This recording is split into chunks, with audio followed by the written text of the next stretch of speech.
The ceremonies of initiation were peculiarly solemn. After undergoing a severe fast and spending whole nights in prayer, the candidate confessed and received the sacrament. He then clothed himself in snow-white garments and repaired to the church or the hall where the ceremony was to take place, bearing a knightly sword suspended from his neck, which the officiating priest took and blessed and then returned to him. The candidate then, with folded arms, knelt before the presiding knight, who, after some questions about his motives and purposes in requesting admission, administered to him the oaths, and granted his request. Some of the knights present, sometimes even ladies and damsels, handed to him in succession the spurs, the coat of mail, the hauberk, the armlet and gauntlet, and lastly, he girded on the sword. He then knelt again before the president, who, rising from his seat, gave him the accolade, which consisted of 3 strokes with the flat of a sword on the shoulder or neck of the candidate, accompanied by the words, "In the name of God, of Saint Michael and Saint George, I make thee a knight. Be valiant, courteous, and loyal." Then he received his helmet, his shield, and spear, and thus the investiture ended. The other classes of which society was composed were, first, freemen,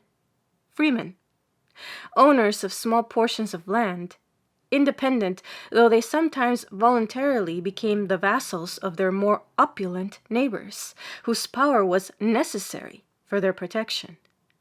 The other 2 classes, which were the most numerous, were either serfs or villains, both of which were slaves. The serfs were in the lowest state of slavery. All the fruits of their labor belonged to the master, whose land they tilled and by whom they were fed and clothed. The villains were less degraded. Their situation seems to have resembled that of the Russian peasants at this day. Like the serfs, they were attached to the soil and were transferred with it by purchase. But they paid only a fixed rent to the landlord and had a right to dispose of any surplus that might arise from their industry. The term clerk was of very extensive import. It comprehended originally such persons only as belonged to the clergy or clerical order, among whom, however, might be found a multitude of married persons, artisans, or others.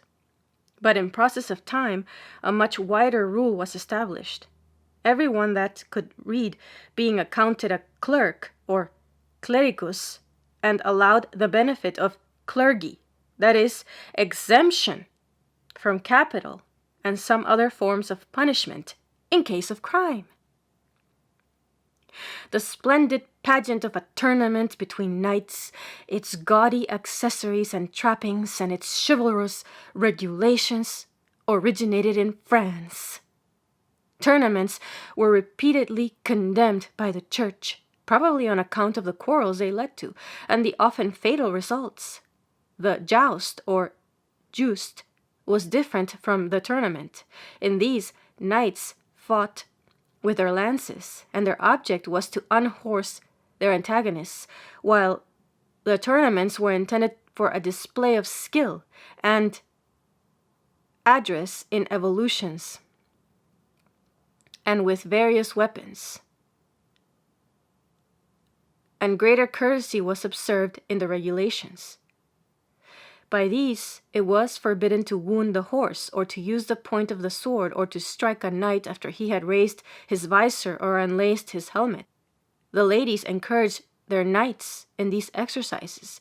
They bestowed prizes, and the conqueror's feats were the theme of romance and song. The stands overlooking the ground or course were varied in the shapes of towers, terraces, galleries, and pencil gardens, magnificently decorated with tapestry, pavilions, and banners. Every combatant proclaimed the name of the lady whose servant d'amour he was. He was wont to look up to the stand and strengthen his courage by the sight of the bright eyes that were raining their influence on him from above. The knights also carried favors consisting of scarves, veils, sleeves, bracelets, clasps, in short, some piece of female habiliment attached to their helmets, shields, or armor. If during the combat any of these appendages were dropped or lost, the fair donor would at times send her knight new ones, especially if pleased with his exertions.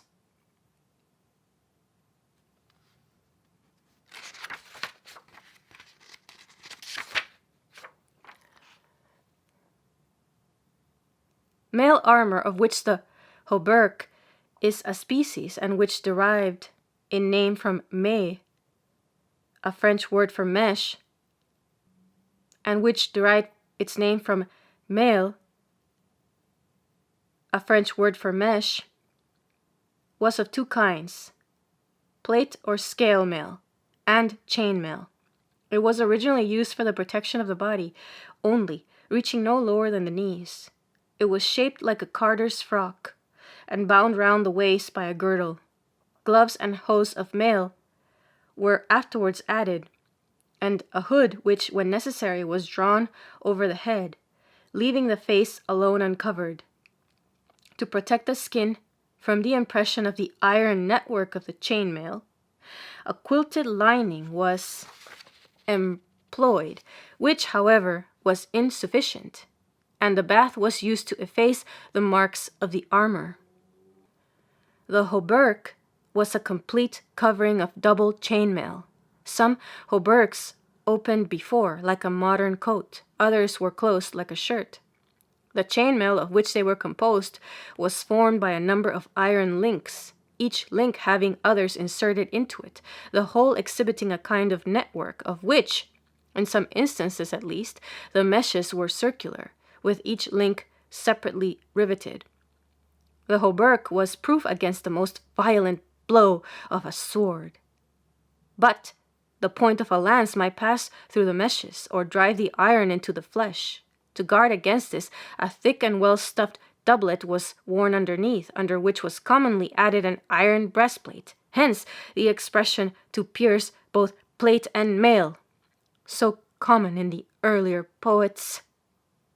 Mail armor continued in general use till about the year 1300, when it was gradually supplanted by plate armor, or suits consisting of pieces or plates of solid iron, adapted to the different parts of the body. Shields were generally made of wood, covered with leather or some similar substance. To secure them in some sort from being cut through by the sword, they were surrounded with a hoop of metal. The helmet was composed of two parts, the headpiece, which was strengthened within by several circles of iron, and the visor, which, as the name implies, was a sort of grating to see through, so contrived as, by sliding in a groove or turning on a pivot, to be raised or lowered at pleasure. Some helmets had a further improvement called a bever, from the Italian bevere, to drink. The ventail, or air passage, is another name for this. To secure the helmet from the possibility of falling or of being struck off, it was tied by several laces to the meshes of the hauberk. Consequently, when a knight was overthrown, it was necessary to undo these laces before he could be put to death, though this was sometimes effected by lifting up the skirt of the hauberk and stabbing him in the belly.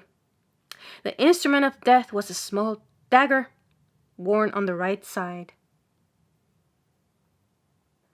In ages when there were no books, when noblemen and princes themselves could not read, history or tradition was monopolized by the storytellers. They inherited, generation after generation, the wondrous tales of their predecessors, which they retailed to the public, with such additions of their own as their acquired information supplied them with. Anachronisms became, of course, very common, and errors of geography, of locality, of manners equally so. Spurious genealogies were invented, in which Arthur and his knights and Charlemagne and his paladins were made to derive their descent from Aeneas, Hector, or some other of the Trojan heroes.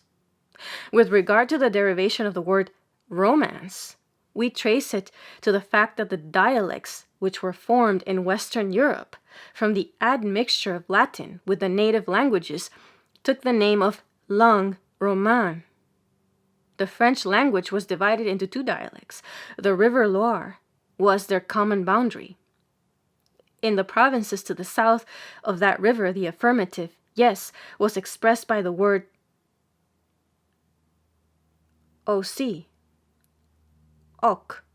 In the north it was called oil, oui, and hence Dante has named the southern language langue d'oc, and the northern langue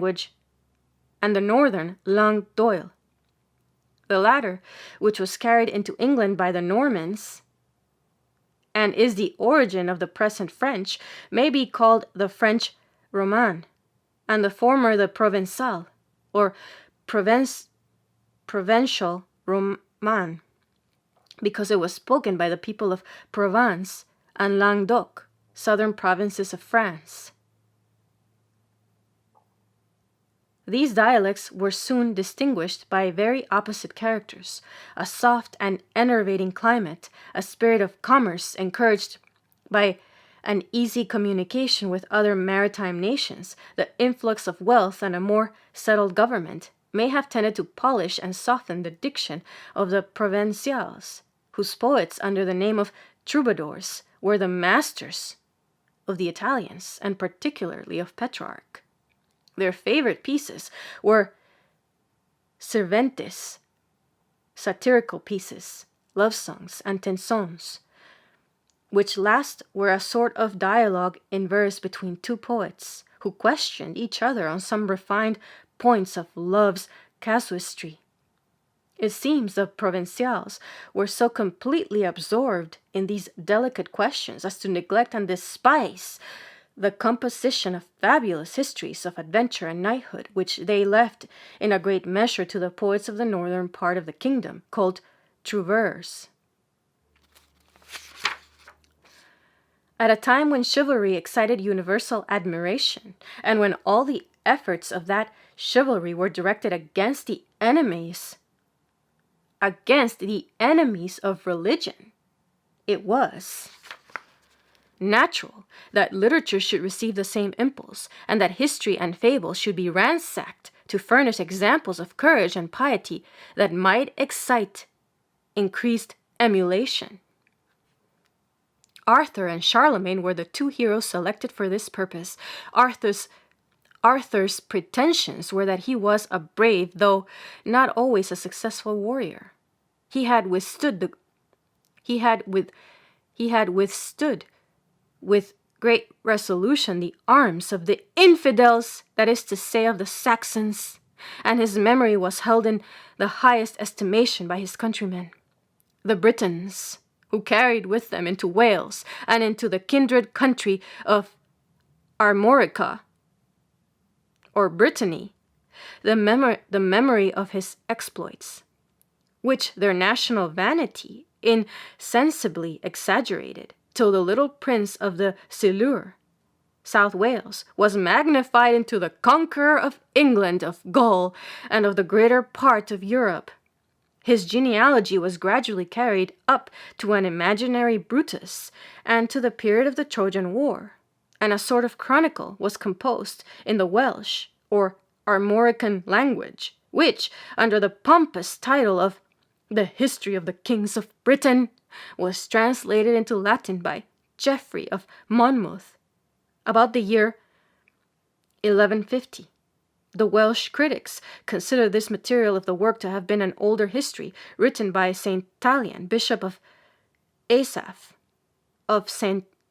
Bishop of Saint Asaph, in the 7th century. As to Charlemagne, though his real merits were sufficient to secure his immortality, it was impossible that his holy wars against the Saracens should not become a favorite topic for fiction. Accordingly, the fabulous history of these wars was written, probably towards the close of the 11th century, by a monk who, thinking it would add dignity to his work to embellish it with a contemporary name, boldly ascribed it to Turpin, who was Archbishop of Reims about the year 773. These fabulous chronicles were for a while imprisoned in languages of local only or of professional axis.